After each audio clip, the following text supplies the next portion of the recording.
नमस्कार मित्रों, अपने चैनल में सभी श्रोताओं का स्वागत करता हूं। मित्रों, आज सुन रहे हैं सुप्रसिद्ध कहानीकार और कथा सम्राट मुंशी प्रेमचंद जी का उपन्यास वरदान। वरदान उपन्यास की वाचन श्रृंखलाबद्ध किया जा रहा है। आज सुन रहे हैं आप प्रथम कड़ी, यह क्रम से जारी किया जाएगा। आज इसका प्रथम अंक है। विंध्याचल पर्वत मध्य रात्रि के निविड़ अंधकार में काले देव की भांति खड़ा था। उस पर उगे छोटे छोटे वृक्ष इस प्रकार दृष्टिगोचर होते थे मानो ये उसकी जटाएं हैं, और अष्टभुजा देवी का मंदिर जिसके कलश पर श्वेत पताकाएं वायु की मंद मंद तरंगों से लहरा रही थीं, उस देव का मस्तक है। मंदिर में एक झिलमिलाता हुआ दीपक था जिसे देखकर किसी धुंधले तारे का भान हो जाता है। अर्धरात्रि व्यतीत हो चुकी थी। चारों ओर भयावह सन्नाटा छाया हुआ था।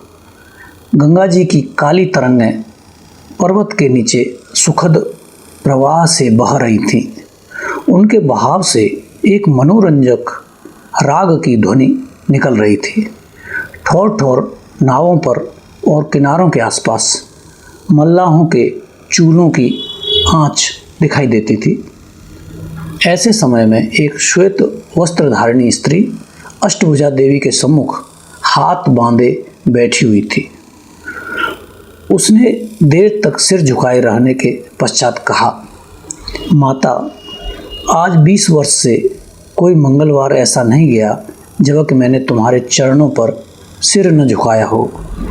एक दिन भी ऐसा नहीं गया जब कि मैंने तुम्हारे चरणों का ध्यान न किया हो।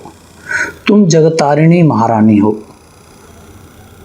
तुम्हारी इतनी सेवा करने पर भी मेरे मन की अभिलाषा पूरी न हुई। मैं तुम्हें छोड़कर कहाँ जाऊँ? माता, मैंने सैकड़ों व्रत रखे, देवताओं की उपासनाएं की, तीर्थ यात्राएं की, परंतु मनोरथ पूरा न हुआ। तब तुम्हारी शरण आई। अब तुम्हें छोड़कर कहाँ जाऊँ? तुमने सदा अपने भक्तों की इच्छाएं पूरी की हैं।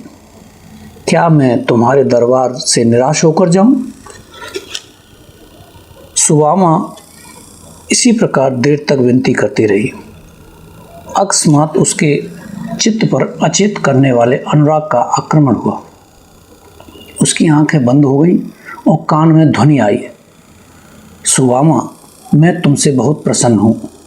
मांग, क्या मांगती है? सुवामा रोमांचित हो गई। उसका हृदय धड़कने लगा। आज 20 वर्ष के पश्चात महारानी ने उसे दर्शन दिए।